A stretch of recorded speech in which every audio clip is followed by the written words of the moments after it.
Hello students, कैसे हो आप सब। Today we come up with another new video of this particular chapter number 15. So in this chapter we have discuss this chapter. शुरू से हमने इस चैप्टर को डिस्कस किया था, तो आई होप आपने वो वीडियो चेकआउट की होगी, मेरी प्रीवियस वीडियो जिसमें हमने सेक्स डिटर्मिनेशन का देखा था. ये रिप्रोडक्टिव फेज़ ह्यूमन बींग्स के अंदर कैसे होता है, हार्मोनल बैलेंस जो होता है, सेक्सुअल डेवलपमेंट में क्या डेवलपमेंटल स्टेजेस होती हैं, जो चीज़ें हमने डिस्कस की थी. प्यूबर्टी के टाइम पे क्या क्या चेंजेस आते हैं बॉडी के अंदर. तो ये था रीचिंग द एज ऑफ अडोलोसेंस, जिसमें अडोलोसेंट पीरियड होता है ऑनसेट ऑफ प्यूबर्टी. तो आज हमारे पास टॉपिक है the endocrine system.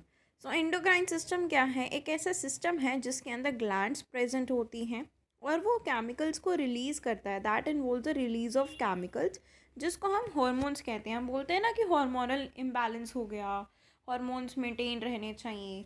So hormones होते हैं वो बेसिकली केमिकल्स होते हैं, उसको हम हॉर्मोन्स कहते हैं. तो एंडोक्राइन ग्लैंड्स को हम डक्टलेस ग्लैंड्स भी कह सकते हैं, क्योंकि उनके अंदर डक्ट्स नहीं होते, तो इसलिए डक्टलेस.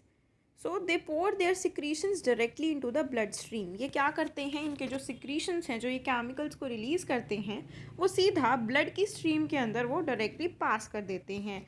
और जो एंडोक्राइन सिस्टम होता है, metabolism, growth, development, puberty of the body, इन सबको कंट्रोल करके रखता है, रेगुलेट करके रखता है.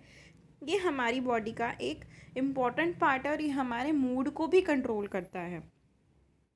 सो ये pineal gland, hypothalamus gland, pituitary gland, ये यहाँ सारे डायग्राम्स में आपको ग्लैंड्स गिवन है जो एंडोक्राइन सिस्टम के अंदर आती हैं. ठीक है, तो ये था एंडोक्राइन सिस्टम. अब जो मेजर ग्लैंड्स हैं जो ह्यूमन एंडोक्राइन सिस्टम को बनाती हैं, जिसके अंदर कॉन्स्टिट्यूट है वो, so hypothalamus, pituitary, thyroid, parathyroid, adrenals, pineal and the reproductive glands, जो ओवरीज और टेस्टिस होती हैं, अलग अलग, मेल में अलग, फीमेल में अलग. तो कुछ हॉर्मोन्स ऐसे होते हैं जो पिट्यूटरी ग्लैंड रिलीज़ करती हैं, जिसे हम ग्रोथ हार्मोन कहते हैं. मीन्स जो ये हॉर्मोन्स होंगे, ये सिर्फ ग्रोथ से रिलेटेड हो वर्क करेंगे और ग्रोथ को मेंटेन करेंगे. It regulates the growth and development of the body. और जो थायराइड ग्लैंड होगा वो थायरोक्सिन को रिलीज़ करेगा, जिससे मेटाबॉलिक रेट रेगुलेट रहता है, बॉडी के फंक्शंस को मेंटेन करता है. अगर एनफ थायरोक्सिन बॉडी से रिलीज़ नहीं हुआ, थायराइड ग्लैंड से रिलीज़ नहीं हुआ, तो थायराइड ग्लैंड स्वेलअप हो जाता है, मीन्स फूलने लगता है, और वो एक बल्ज बना देता है नेक के रीजन में, और दिस डिसीज्ड कंडीशन जिसको हम गोइटर कहते हैं. It usually occurs due to the deficiency of iodine in the diet. ये तब होता है जब डाइट के अंदर आयोडीन की कमी हो जाती है. डेफिशिएंसी मीन्स कमी होना. इंसुलिन एक ऐसा हार्मोन है जो पेनक्रियाज रिलीज़ करती हैं, और वो ब्लड ग्लूकोज लेवल को रिलीज़ करता है, डिक्रीज़ करता है. So if it is not secreted in sufficient quantities, जो पर्सन है उसको हम क्या कहेंगे, डायबिटिक कहेंगे, क्योंकि वो डायबिटीज़ से सफ़र कर रहा है. एड्रीनल ग्लैंड्स जो टाइनी ऑर्गन्स होते हैं, जो लोकेटेड हैं on the top of the each kidney, means हमारे पास ये किडनीज़ हैं, उस किडनी के ऊपर प्रेजेंट होती हैं ये एड्रेनल ग्लैंड्स, जो एड्रेनलिन को रिलीज़ करती हैं, एक ऐसा हार्मोन जो रिस्पॉन्स ऑफ द बॉडी को कंट्रोल करता है स्ट्रेसफुल सिचुएशंस के अंदर. और ये कुछ ऐसे हॉर्मोन्स को रिलीज़ करता है जो mineral levels in the blood को रेगुलेट करके रखते हैं. अब है हमारे पास role of hormones in completing the life cycle of frog and insects. तो फ्रॉग एंड इंसेक्ट्स के बारे में देखते हैं. सो हमने स्टडी किया life cycle of frog in the previous chapter, अच्छे से देखा कि मेटामॉर्फोसिस होता है. सो फ्रॉग के अंदर टैडपोल हैच होता है एग से और पास करता है वेरियस स्टेजेस के अंदर, ताकि वो अडल्ट फॉर्म कर सके. सो इस ट्रांसफॉर्मेशन को हम कहते हैं मेटामॉर्फोसिस. और जो हार्मोन थायरोक्सिन होता है, थायराइड ग्लैंड जो प्रोड्यूस करता है फ्रॉग के अंदर, वो is essential to carry out this process of metamorphosis. Means जो थायराइड ग्लैंड है वो परफॉर्म कर रहा है मेटामॉर्फोसिस को, और आयोडीन नीडेड है इस प्रोडक्शन ऑफ थायरोक्सिन के लिए, जो अवेलेबल होगी by the water in which the tadpoles are growing. जिसके अंदर टैडपोल ग्रो कर रहा है, उस वाटर के लिए, उस वाटर के अंदर जहाँ ग्रो कर रहा है वहाँ से उसको आयोडीन मिलेगा, तब जाके उसकी सिक्रीशन अच्छे से होगी और डेवलपमेंट होगी. सो इंसेक्ट्स भी मेटामॉर्फोसिस स्टेज के अंदर जाते हैं, ताकि वो लार्वल से अडल्ट फॉर्म में फॉर्म कर सकें.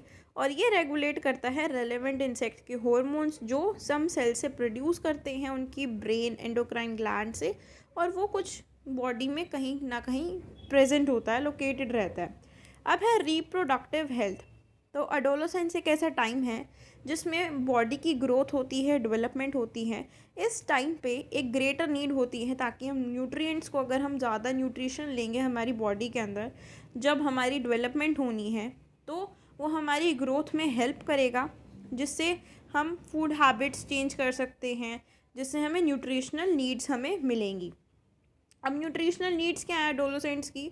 सो पुअर न्यूट्रिशन एडोलेसेंस में एडवर्स हेल्थ कॉन्सिक्वेंसेस करता है अडल्टहुड के अंदर, जैसे कि obesity, excessive fat intake increases the likelihood of being an overweight adult. This can put the individual at risk for cardiovascular diseases and other health problems.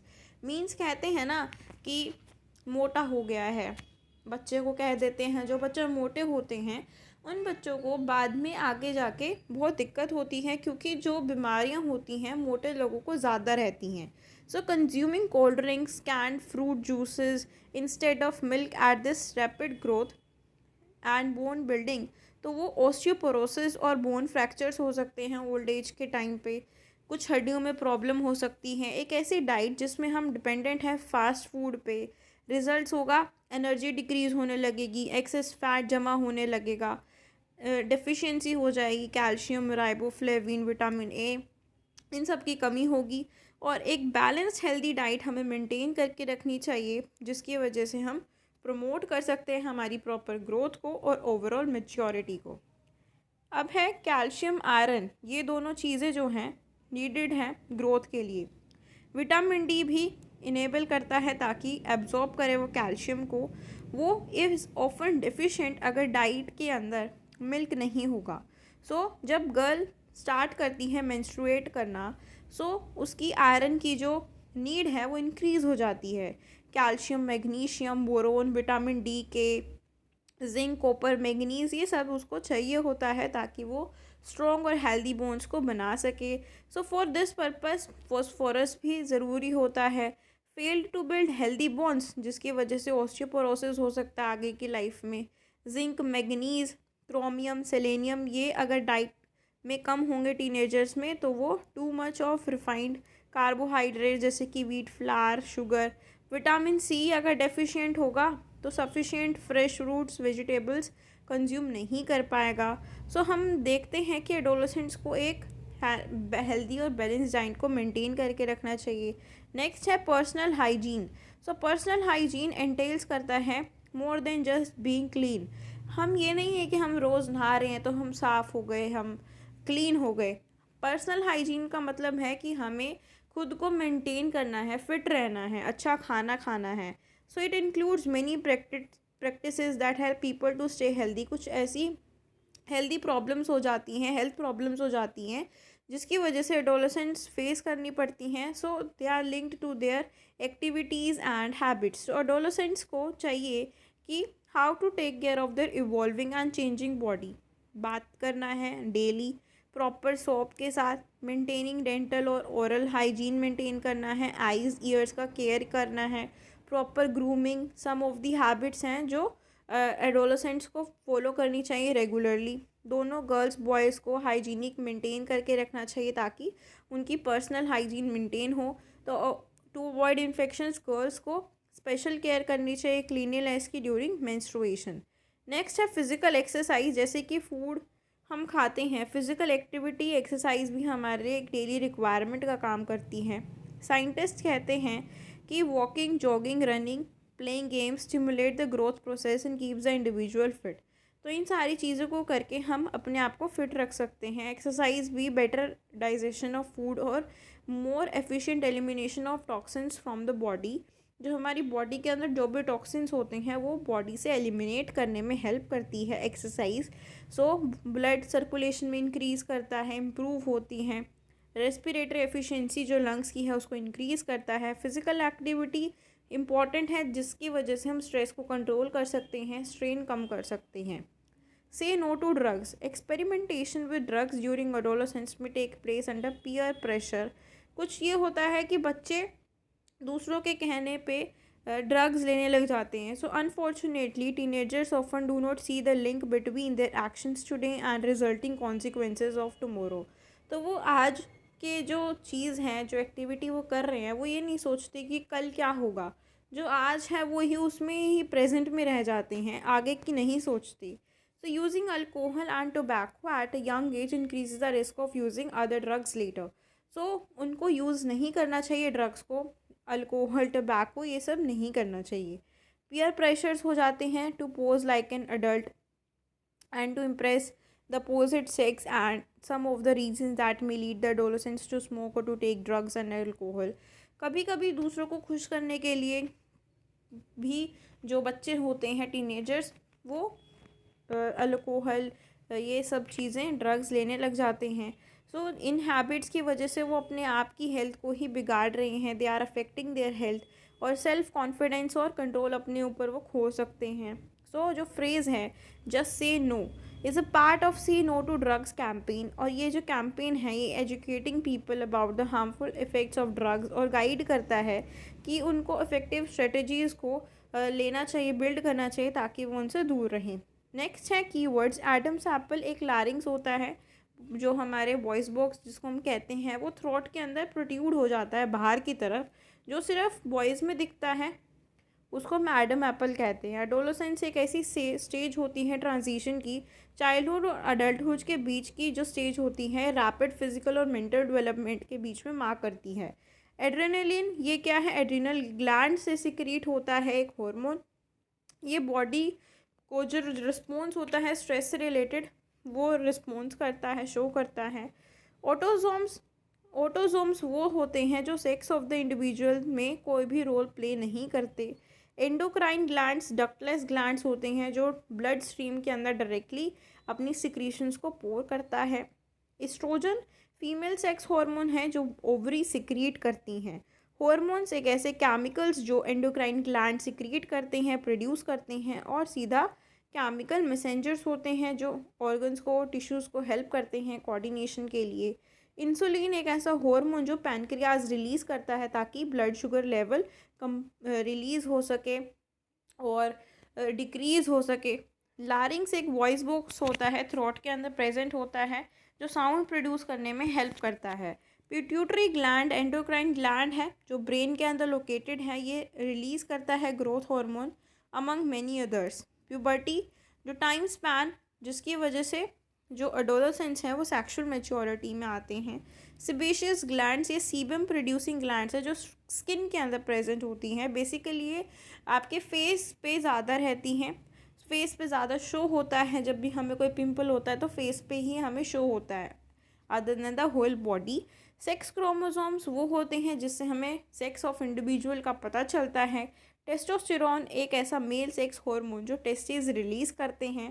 Thyroxine ऐसा hormone होता है जो थायराइड ग्लैंड रिलीज़ करते हैं. Next है you must know, जो हमने chapter में डिस्कस किया है, अच्छे से डिस्कस किया है, पढ़ा है, वही है इसमें जो आपको पता होना चाहिए कि जो एडोलेसेंस की स्टेज होती है वो ट्रांजिशन होती है चाइल्डहुड से अडल्टहुड के बीच में, और ये 10 to 18 ईयर्स ऑफ एज के बच्चों के बीच में होती है. ये दोनों में वैरी करती है कि एवरेज एज बॉयज़ में 12 ईयर्स हो जाती है, गर्ल्स में 10 ईयर्स हो जाती है. ये सभी के लिए डिफरेंट होता है.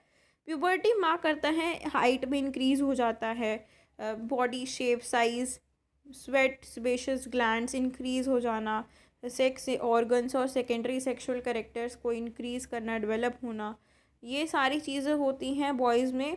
फेशियल प्यूबिक हेयर इंक्रीज़ होने लगता है. गर्ल्स के अंदर डेवलपमेंट हो जाती है ब्रेस्ट की. हार्मोनल्स जो केमिकल सब्सटेंसेस होते हैं जो एंडोक्राइन ग्लैंड सिक्रीट करता है, ग्रोथ और मेटाबॉलिज्म को मेंटेन करके रखता है. पिट्यूटरी ग्लैंड ब्रेन के अंदर होता है जो सिक्रीट करता है कुछ हार्मोन्स को. ओवरीज ओवा प्रोड्यूस करती हैं गर्ल्स के अंदर, टेस्टिस स्पर्म प्रोड्यूस करते हैं. ऑनसेट ऑफ प्यूबर्टी गर्ल्स के अंदर बिगिनिंग ऑफ मेंस्ट्रुएशन में आ जाती है. तो फर्स्ट मेंस्ट्रुअल फ्लो जिसको हम मेनार्के कहते हैं, और ये अकर करता है 45 to 50 ईयर्स, और जो जब बंद हो जाती है मेंस्ट्रुएशन 45 से 50 ईयर्स के बीच में, उसे हम मेनोपॉज बोलते हैं. और ये जो हमारी 28 डेज़ की साइकिल होती है फर्टिलाइज्ड अगर वो हो गया तो वो रिपीटेड डिविजन्स में जाएगा और इम्प्लांट हो जाएगा यूट्रस के अंदर। अगर फर्टिलाइज नहीं होता है तो ओवम डिसइंटीग्रेट हो जाएगा और वही सेम मेंस्ट्रुएशन होने लगेगी।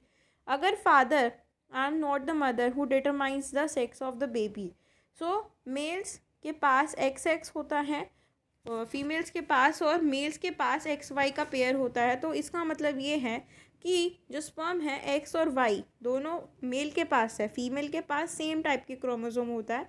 सो ये डिपेंड करता है फादर पे कि बच्चे के जो क्रोमोसोम है वो कौन सा आया है। एक्स आया है तो गर्ल चाइल्ड होगा, वाई आया है तो बॉय चाइल्ड होगा।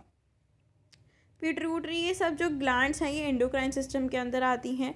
Pituitary gland growth hormone produce करता है जिससे ग्रोथ रेगुलेट करते हैं। थायरोक्सिन किसमें हेल्प करता है, अकम्पलिशिंग द मेटामॉर्फोसिस एम्फीबियंस के अंदर फ्रॉग, और ये रिक्वायर करता है आयोडीन को।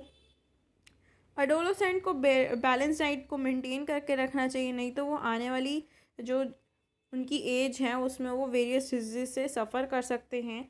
ऑब्जर्विंग पर्सनल हाइजीन, उनको फिज़िकल एक्सरसाइज करनी चाहिए, ठीक है, और से नो टू ड्रग्स करना चाहिए ताकि उनकी हेल्दी लाइफ मेंटेन रह सके। सो ये हमने चैप्टर अच्छे से डिस्कस कर लिया है। इसकी स्टिल हमारे पास सिर्फ बेक एक्सरसाइज रहती है, ये हम नेक्स्ट वीडियो में करेंगे। So stay tuned for the next video and if you like my videos please do like share and subscribe to my channel for more such videos. Thank you.